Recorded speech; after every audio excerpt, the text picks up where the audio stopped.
না না না, মিথ্যে মিথ্যে, সব মিথ্যে। আমি বিশ্বাস করি না। আমার জন্ম ফেলে মা ভারতবর্ষ আবার ফিরে যাচ্ছে ওই পলাশির প্রান্তরে।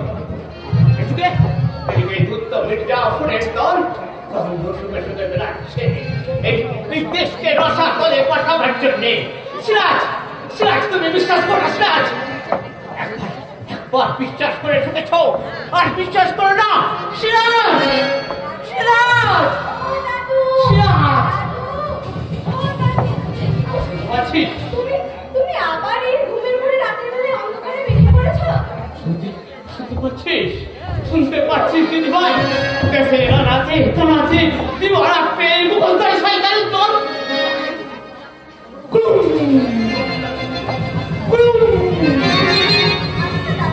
এই ঘুমের ঘরে স্বপ্ন দেখার বাতিলটা তুমি যাবে না বলো? দাদু, ও দাদু। হ্যাঁ হ্যাঁ, তুই সত্যি বলছিস দিদি ভাই? আমি স্বপ্ন দেখছি। আরে স্বপ্নই তো দাদু। এটা তোমার দেখা সেই পলাশীর প্রান্তর নয়, একবিংশ শতাব্দীর স্বাধীন ভারতবর্ষ। চলো দাদু, তুমি ঘরে চলো। ঘরে ঘরে যাবো কি রে দিদি ভাই? একদিন দেশের স্বাধীনতার জন্য জীবন মরণ লড়াই করেছি, জেল খেটেছি।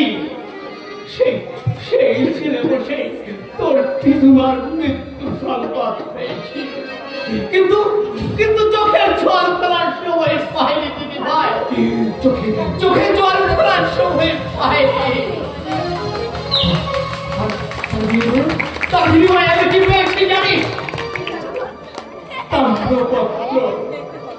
সেই তাম্রপত্রটা রোজ রাত্রে বালিশের নিচে রেখে ঘুমানোর চেষ্টা করি, কিন্তু পারি না, পারি না দিদি ভাই, পারি না, পারি না, পারি না, পারি না। প্রতিটা অক্ষর আমাকে ছাড়া দিয়ে তুলে দেয়, আর কানে ফিস করে বলে, ওঠো ওঠো, যাবো বিপ্লবী। আবার ঝড় বইতে শুরু করেছে স্বাধীন ভারতবর্ষের বুকে। এই মুঘলের অত্যাচারে এই গণতন্ত্র প্রেমী মানুষ আজ বিপন্ন। আচ্ছা আচ্ছা দিদি ভাই, তোরা তো এ যুগে শিক্ষিত নাগরিক, তোরা পারিস না এই দেশের বয়সের অন্তরে থাকা মির্জা পটেল টেনেও রাস্তায় নামাতে? হ্যালো, যারা শয়তানের মুখোশ করে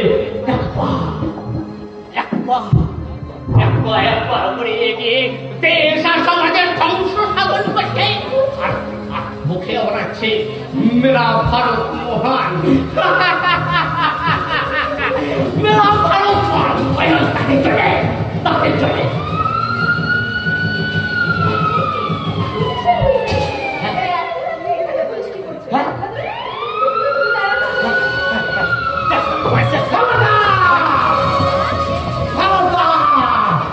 যেখানে দাঁড়িয়ে আছো দাঁড়িয়ে থাকো, এক পাও নড়বে না।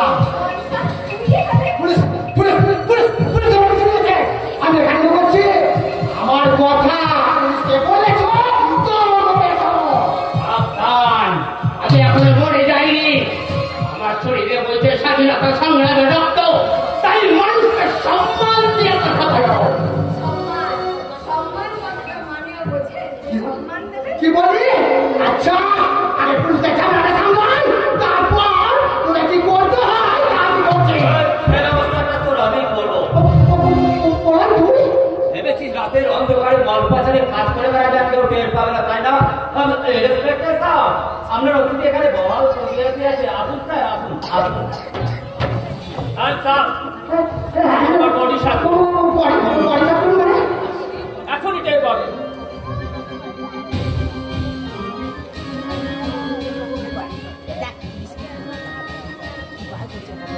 থ্যাংক ইউ প্রণয় বাবু, আমার ইনফরমেশন ঠিক, এটা হেরোইন। আচ্ছা স্যার, এই হেরোইনের কারণে কারা করছে স্যার?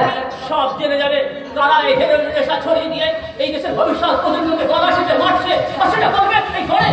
আপনি একাই নতুন এসেছেন অফিসার, তাই আমি জানি না আপনি কার লোককে করবেন, আপনার চাকরি চলে যাবে। আরে সেটা তো পরের কথা, আগে নিজের জীবনটা যাতে না যায় সেটা দেয়।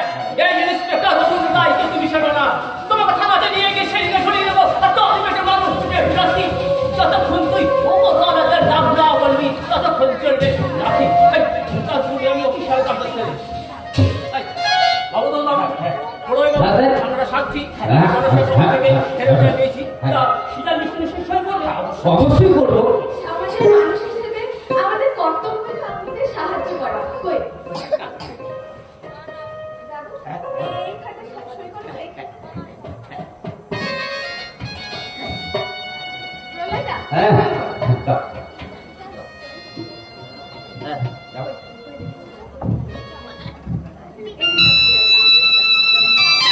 ধন্যবাদ, আমি দাঁড়ান সাহেব, দাঁড়ান। আপনাকে তো ঠিক চিনতে পারলাম না। চিনবেন, ঠিক সময় খেয়ে যাবেন। এলাকাতে নতুন এসেছেন তো, তাই ঠিক চিনতে পারছেন।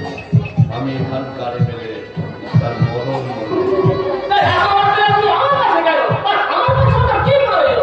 প্রয়োজন বলে পশ্চিম সেক্টর সই করা আপনার শিকার লিস্টটা। শিকার লিস্ট অন্যায় মাননীয় আমার দলের কর্মী কলেজকে মিথ্যা মামলায় ফাঁসাবার চেষ্টা করবেন। শিকার লিস্টে সই করাবেন। আর দলের দাদা হয়ে আমি ভাইকে রক্ষা করতে তাকে বেঁচে আসবো না।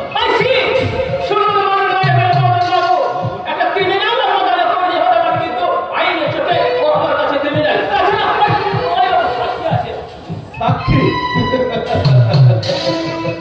পুলিশ সাক্ষী মাতাল। আপনি জানেন ইন্সপেক্টর, এই প্রলয় আমার ভাই, সে এখন নব্য যুবক। তাই এই বুড়ো হাবড়া মাস্টার মশাইয়ের আদর্শে সে অনুপ্রাণিত হয়ে আমার দলের কাজের বিরুদ্ধে প্রতিবাদে সে এখন গর্জে দাদা মাস্টার মশাই সম্মান রেখে কথা বলো। সম্মান সব রাস্কেল আমারই খাবি, আমারই করবি, আর আমার বিরুদ্ধে কথা বলবে। মাস্টার বুড়ো বয়সে দেখছি ভাইয়ের মাথাটা তবে সাবধান বাস্তা, সাবধান। এই বয়সে যদি আমি গ্রাম ছাড়া করতে হয়, সেটা কিন্তু আমি দুবার ভাববো না তোমাকে গ্রাম ছাড়া করতে। আমি আপনার কাছে হাত জোর করছি। এই স্বাধীন ভারতবর্ষে এই মানুষ কারিগরদের মানুষ করার কারিগর অপমান করবেন না। কার কাছে আপনি হাত জোর করছেন মাস্টার ভাই? আপনি না স্বাধীনতা সংগ্রামের সৈনিক। দেশ স্বাধীন করতে একদিন যে হাতে বন্দুক ধরেছেন, সেই স্বাধীন দেশের মাটিতে মেরুদণ্ডযুক্ত মানুষ গড়ার কারিগর শিক্ষক হয়ে হাতে লাঠি দিয়ে উপযুক্ত মানুষ গড়ার চেষ্টা করেছেন মাস্টার মশাই। তাই বলি মাস্টার মশাই, হাত যদি জুড়তে হয় মাস্টার মশাই, এই মানুষের কাছে জুড়ুন মাস্টার মশাই, এই মানুষের কাছে জুড়ুন, এরকম পশুদের কাছে নয় মাস্টার মশাই। হ্যাঁ মাস্টার মশাই, হ্যাঁ উনি আমার দাদা। কিন্তু যিনি সমাজের সত্যেও মানুষদের সম্মান দিয়ে কথা বলতে জানে না, রাত দুপুরে থানাতে একজন ক্রিমিনালের হয়ে ওকালতি করতে আসে, তাকে যে আমি কতদিন দাদা বলে ডাকতে পারবো তা আমি জানি না মাস্টার মশাই, তা আমি জানি না। আপনাদের একটা কথা বলি, মন দিয়ে শুনুন। আপনি যদি আদর্শনগর থেকে ধ্যাত ফেলে গোবিন্দপুরে বদলি হতে না চান, তাহলে কলেজকে ছেড়ে দিন। যদি না ছাড়েন, তাহলে আপনার এই কথাটা আমাদের সকলের সম্মানীয় দাদা সাহেবকে জানাবো। জানেন তো তার নাম? ত্রিদেব বন্দ্যোপাধ্যায়।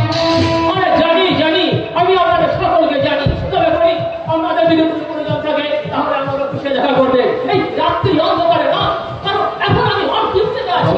এই হন ডিউটির সময় কারোর কোনো অবাধ্য পরামর্শের প্রয়োজন দেখি না। মাস্টার মশাই, আমার গায়ে এই হুন্ডিটা থেকে তাকিয়ে দেখুন। শুধু চোর টাকা ভাঙার জন্য সরকার এই হুন্ডিটা আমার গায়ে চাপিয়ে দেয়নি। এর গায়ে আর একটা কথা লেখা আছে, তাহলে সব নাগরিকের রক্ষা করা। এই আদর্শ নামের মুখে যদি কোনোদিন গৃহহীনতা সত্য করে, তাহলে দয়া করে আমাকে একটা জানাবেন। সেদিন আমি দেখবো মায়ের বুকের দুধ কে কতটা হজম করতে পেরেছে। চলুন আমাদের বাড়ি পৌঁছে দিই।